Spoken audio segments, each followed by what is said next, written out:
So this just wants to be relatively low and slow. So in here I've got about 1/4 of an onion, just very finely chopped.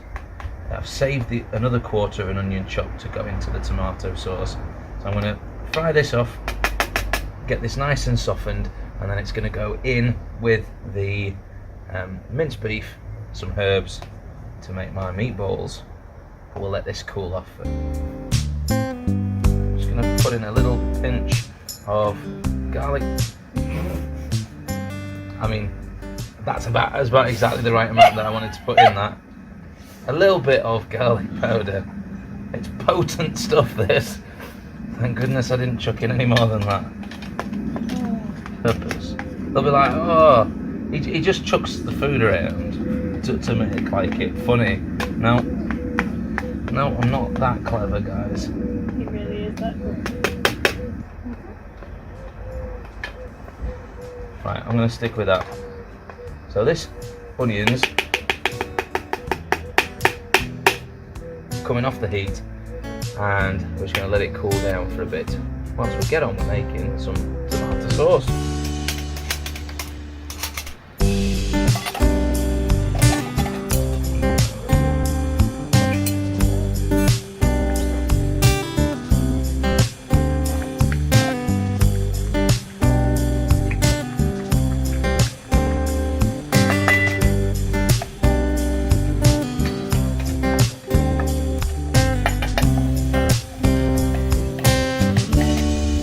Good, but they're going to cook a lot longer, aren't they, these ones, with the tomato sauce in there. We'll put another little pinch of garlic powder in, tin of chopped tomatoes,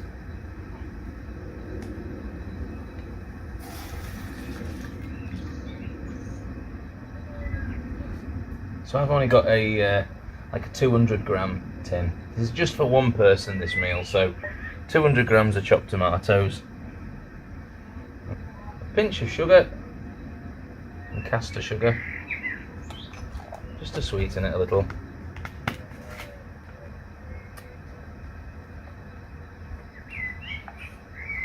We'll leave that to do its thing while we sort out the meatballs.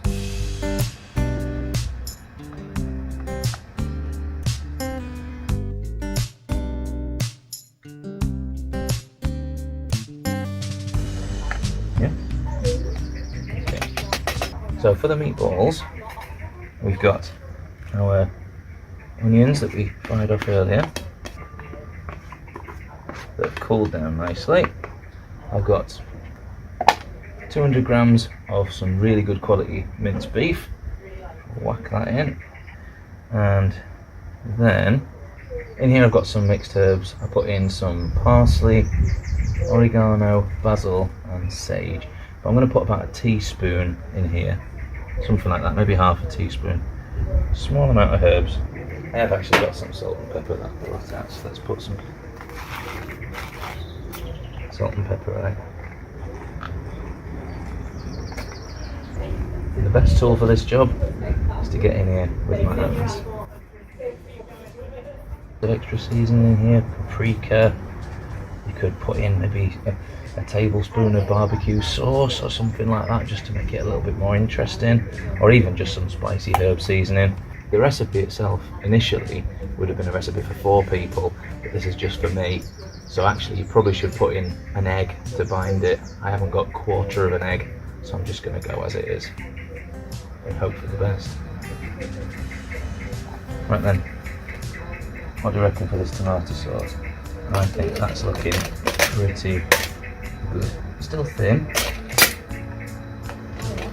enough, especially when the meatballs are going to get cooked in it, probably just for a little while anyway. Alright, let's take this off the heat, put it to one side.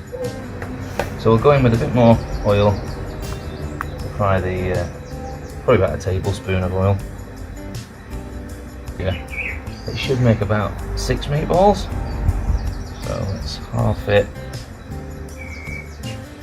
Probably that'd be about 1-ish. Stick a bit of that Okay, so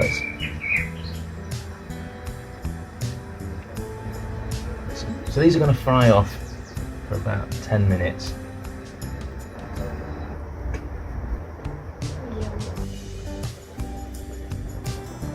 Why did the animals suddenly come out and are all interested about the food? It's almost like this is me. Hi, Penny. Hello, dear.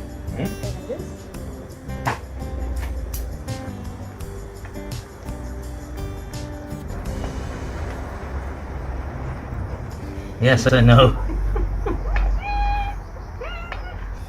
But you could add cheese into the mix on this.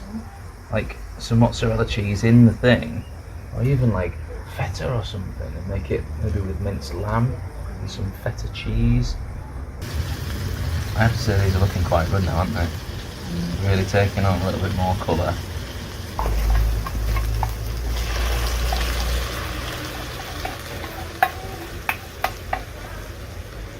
This will just reheat the sauce a little bit and get some more of that flavour in.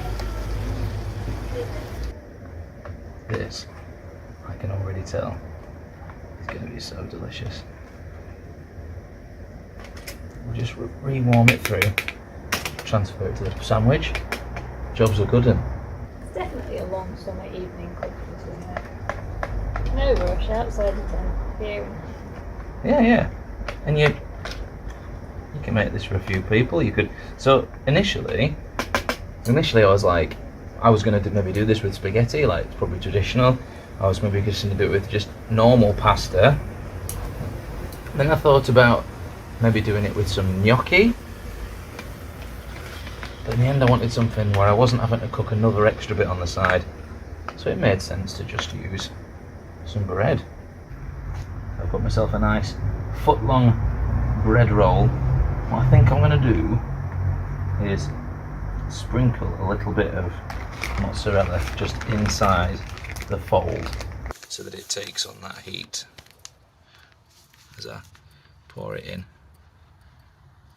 Look at that. Let's get in there. Come on. Ah. There's no grass on that. Right, this is going to work, this. There's no way that this can go wrong at all. Don't ever say things like that. Meatball. I'm running out of space. I'm glad I bought a foot-long bread roll. This is not going to be a clean eat, is it? Let's get that sauce in there as well.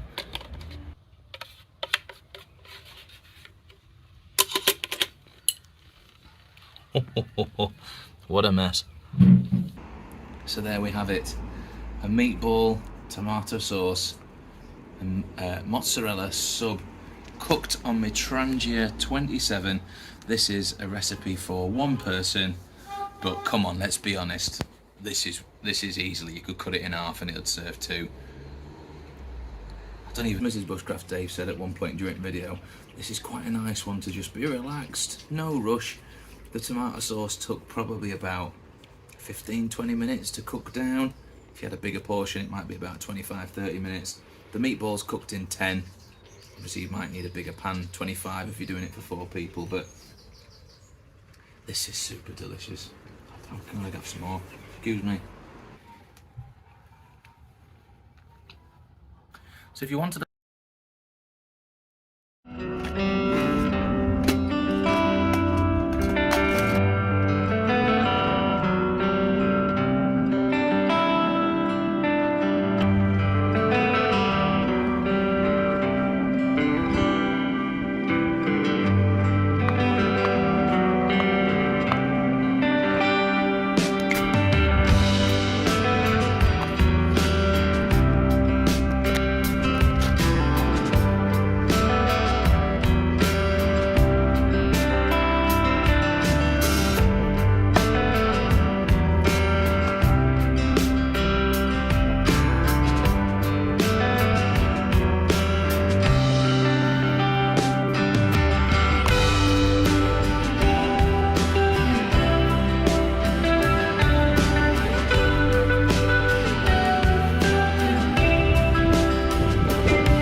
Yummy, sticky sweetness.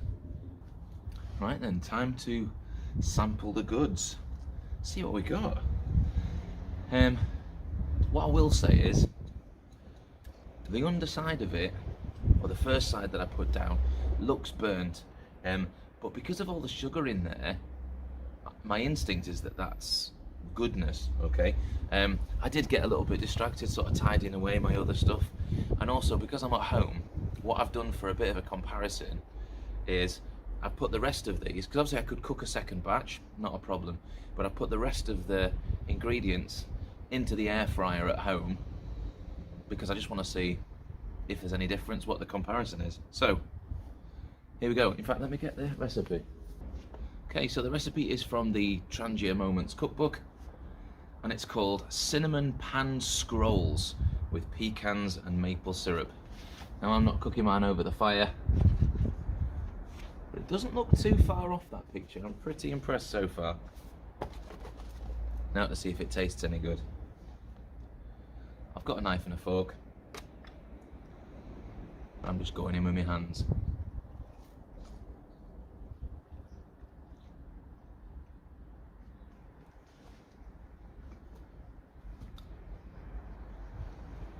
Wow.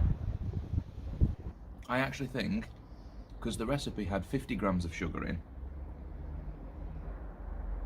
I reckon it could take a bit more sugar.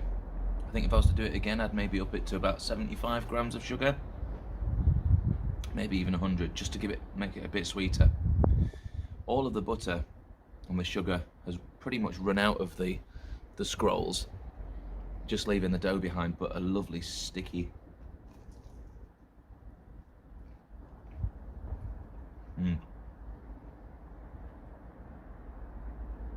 Yeah, definitely the bottom has not burnt.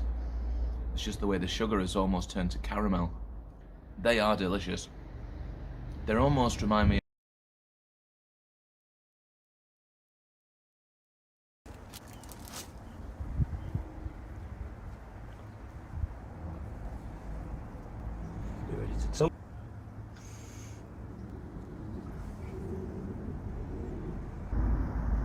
So I did wonder whether I needed to use 2 per patty.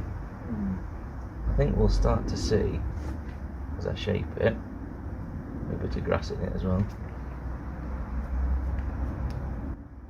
Now I reckon actually just 1 sausage is going to be enough in it.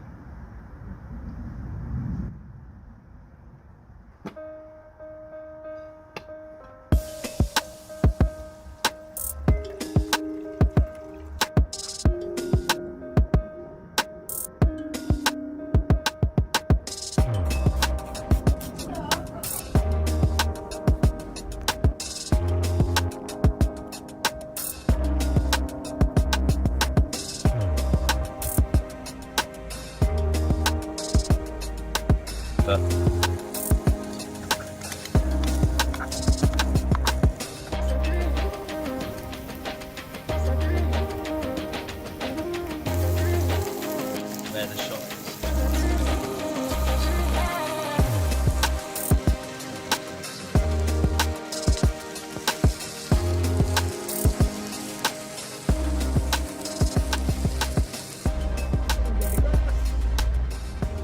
Right, we'll come back to that in a minute. I might put the cheese on there to melt as well. Right, into here is going to go some water. Don't know why the water set on fire there. Because The fat in the pan. yeah, maybe the fat. Okay, bit of water in the pan.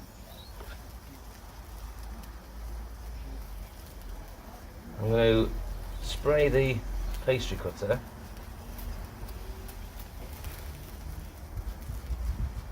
with a bit of oil just around the rim. Hot, hot, hot.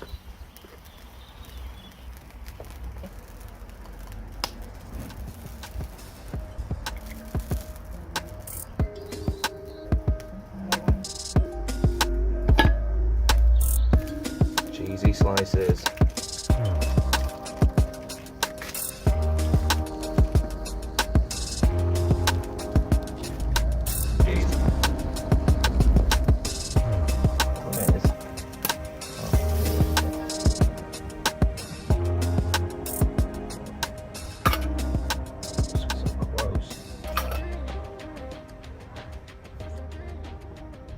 Yeah, well, it's certainly cooked on top.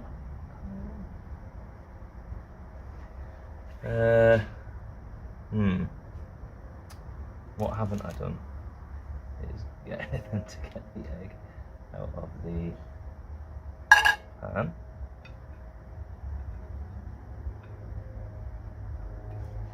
I mean, it looks grim, if we're being 100% honest. Oh, it's drippy dripping. Let's get it in. The McDonald's sausage and egg McMuffin, cooked on the Trangia Mini in my back garden. Let's see what it tastes like.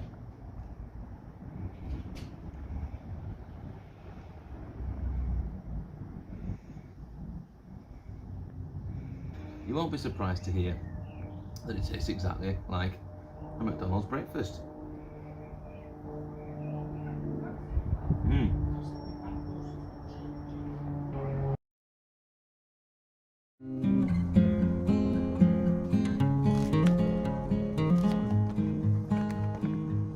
So I've got 250 grams of minced beef. I've just chopped up half an onion.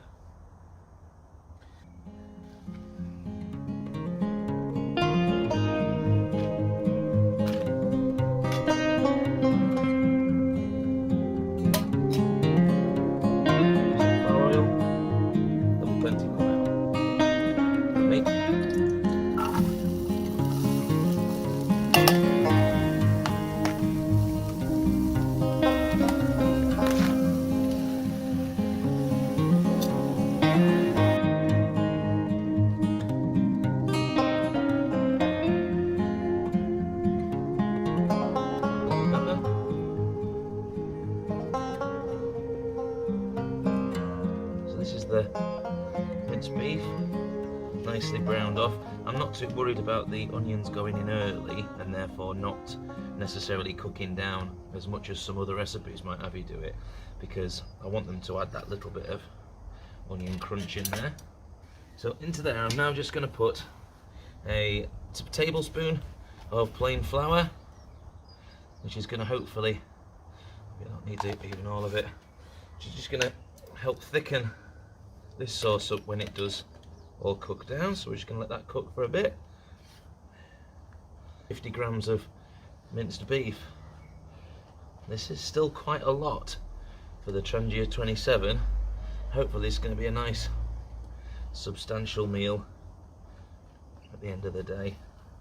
Cool, that's all starting to thicken up. Awesome. So into there, I'm going to go with just some tomato puree, just about a tablespoon. That's probably more than a tablespoon. It's probably a Jamie Oliver tablespoon in it. Just a beef stock pot, and just some water.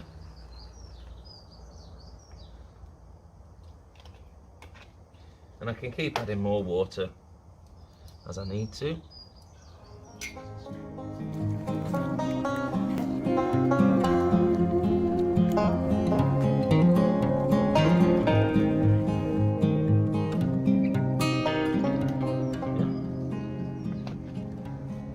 So ultimately I'm just bringing this to the boil, and we'll let it cook away, simmer away for a good 15-20 minutes, something like that.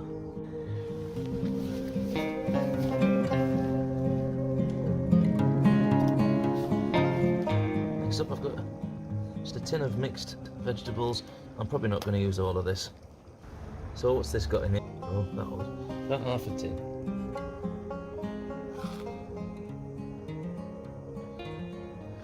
Right, that's looking good actually. Nice and thick. The veggies will have run through. This is all going to be nice and delicious. So now, this pan is just going to go to one side.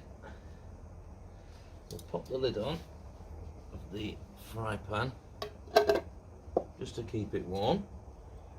And now for the mashed potato. 475 mils of water.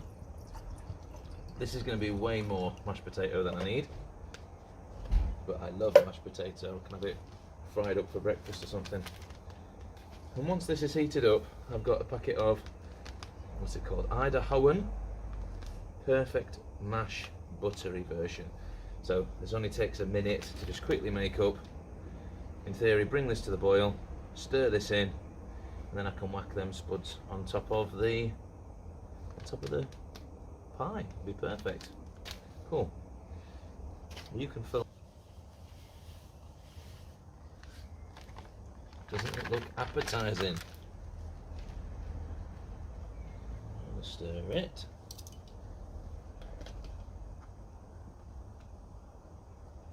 It's coming together.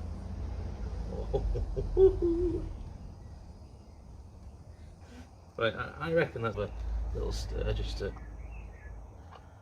I don't even mind. You know when you stir it with a spoon that's had meat on it or whatever, or gravy. I don't mind that going in there. It kind of marbles it.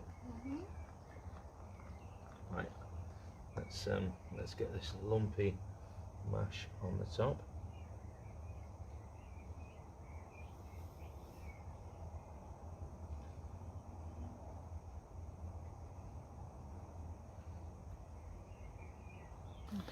So let's get this cottage pie served up. I mean, this is massive. I don't know whether this is a meal for two or a meal for four. It's huge. But I'm a big greedy boy.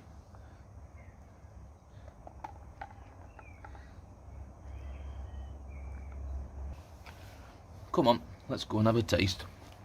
So there we have it, a Trangia cooked cottage pie. I maybe could have propped some cheese on the top, maybe some grated cheese, let that melt down for a little bit. But this hopefully is going to be a nice, substantial filling meal. Cheers.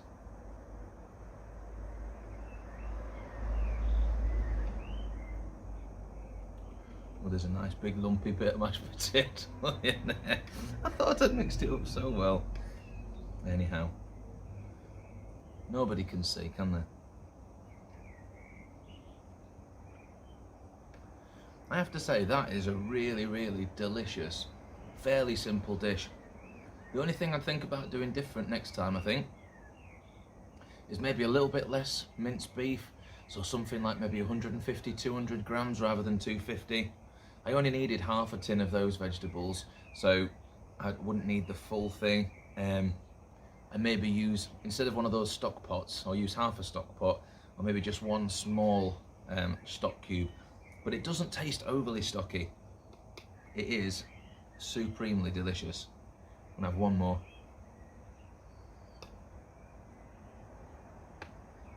I'm a happy bunny. That's my dinner for tonight.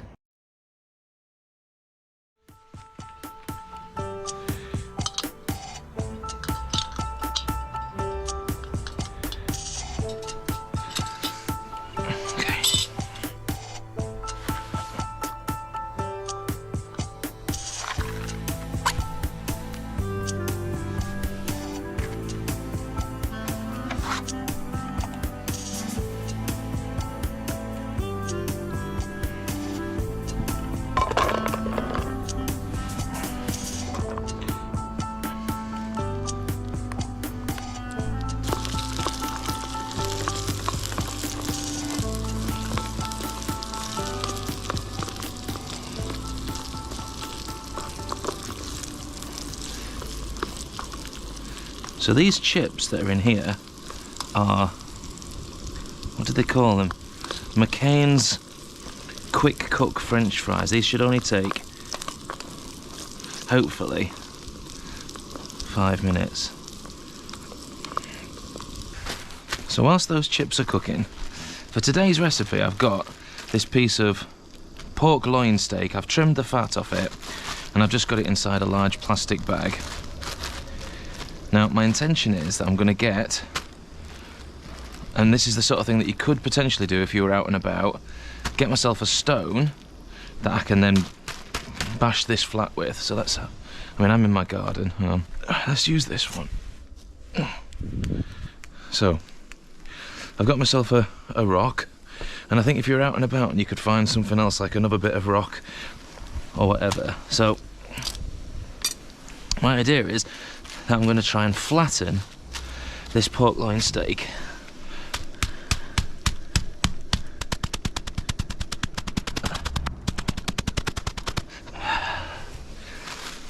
Now then, that's the sort of thing you're aiming for. You are aiming for thin, because it's going to only flash fry really. I just hope it'll fit in the pan. Right, that's how these chips are coming on. By putting the pork inside a plastic bag, obviously you're keeping everything else sanitary. Sanitary? That probably is the right word. Sanitised. This fry pan is bloody brilliant. You're managing to keep all the germs from any rocks and stuff like that away from the meat, but it's also trying to keep the meat sort of in one place. So that's one thing done. Bag, pork, squish. Oh, these chips are not going to take long.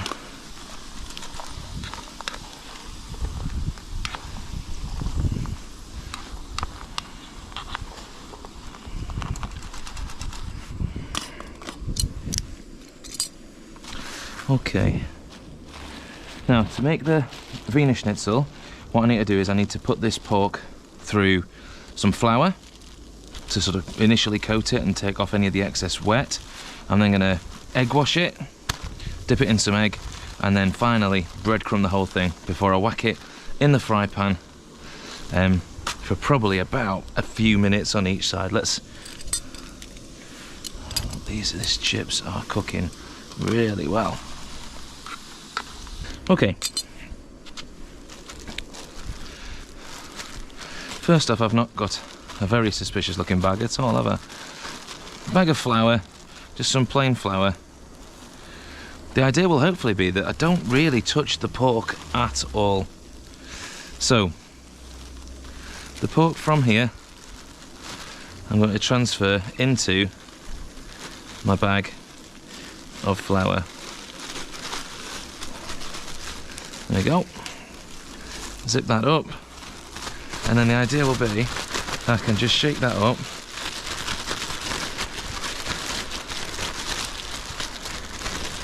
and make sure we get in every possible nook and cranny.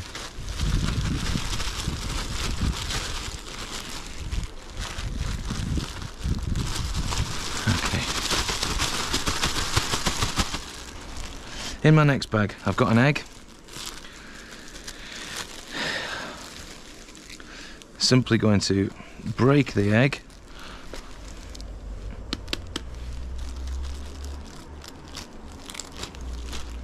Into there. So, egg in a bag.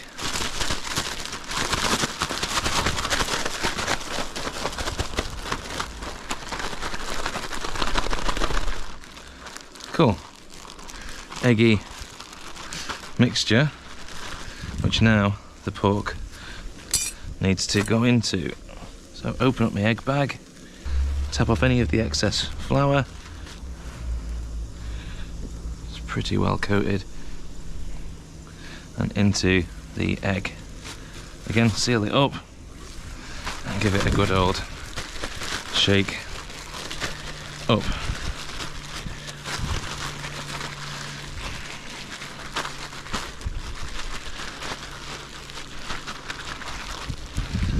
Right, okay. In order to keep the chips warm, in order to keep these chips going, I've got myself my soup thermos that I use occasionally when I'm taking soup out and about. And I'm thinking of just putting my chips into there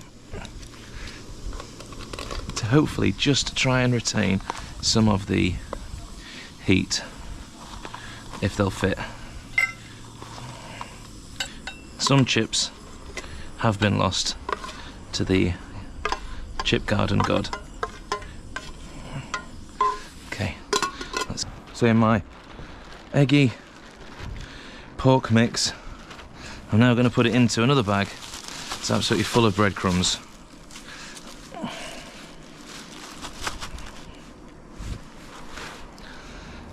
Now, see, my hands are not too messy from what we've seen so far, but this might get quite messy. Okay, eggy mix into the breadcrumbs. Let's turn that down.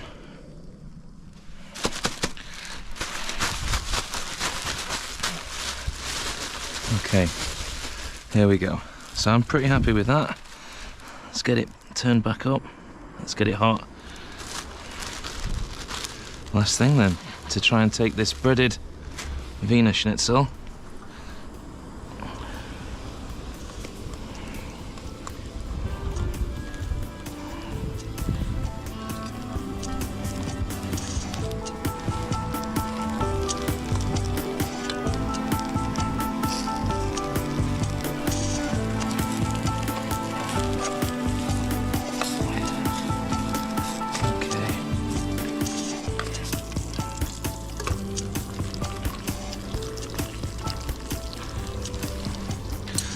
Obviously, it's one of the problems is the heat. When you're using the gas burner, it really does heat intensely in the middle, which is fine. Just have to make sure that by putting it in the oil, hopefully it'll transfer the heat a little bit better. Keep moving it about a bit. Whew.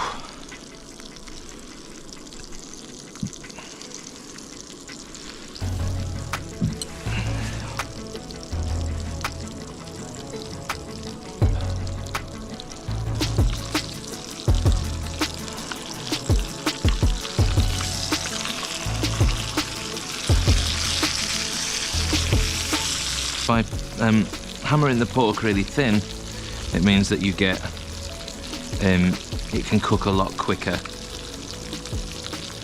I still want to make sure I cook it plenty though. Can't really afford to have pork undercooked. But it's thin, so it won't drastically take long. Ultimately, by the time the outside is looking like it's cooked, rather than this sort of fairly light beige colour at the minute, I want it to be a bit more golden, like these couple of spots here. The pork should be cooked at that point.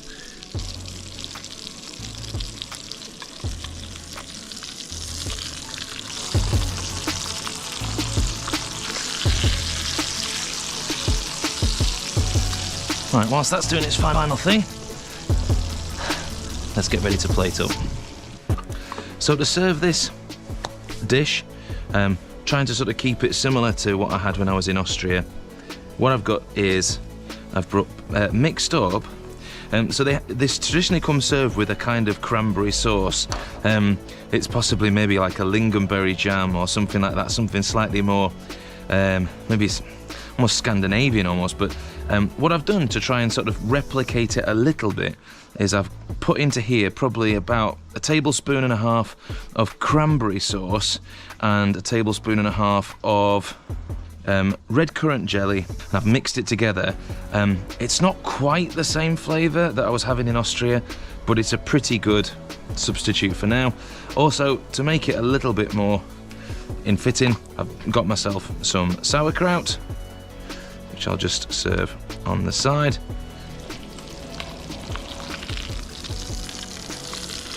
Yeah, nice. Just give that another minute. Also on the side, they'll often have a couple of sachets of mayo or tomato ketchup. And in here, still steaming. My eldest daughter was right. Slightly soggy because they've been trapped in there and steaming, but they are still hot, which is important. So the chips, and then on top of that, in we go with our Wiener Schnitzel. So there you have it, a traditional Wiener Schnitzel with chips, sauerkraut, some cranberry sauce, red currant jelly, and mayo. All that's left now is to tuck in. All right, so here we have it. Let's give it a go, see how good it is.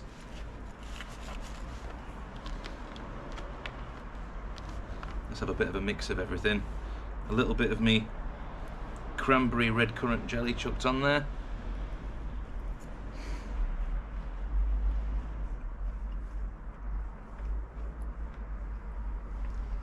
Do you know what, flavour-wise, that's actually pretty damn close. I know there was a point where me and my eldest had a Wiener Schnitzel in another restaurant, and the flavour of the crust, it didn't really have much to it, and we were like, oh, it needs salt and pepper, but I haven't put any salt and pepper in this, but it tastes amazing. Let's have another dive in. And this sauce works really, really well. That, out and about on your travels when you're having a hike, or maybe when you've got back to your camp for the night, get your stove on, and it didn't take long to cook this at all. I'm not really sure how long the video is, but it really didn't take long. The chips were super quick, the pork didn't take long to cook. Yeah. I'm happy. It's what you want, isn't it? Thank you very much for joining. I hope you've enjoyed the video and you've seen some inspiration. I've got a couple more videos.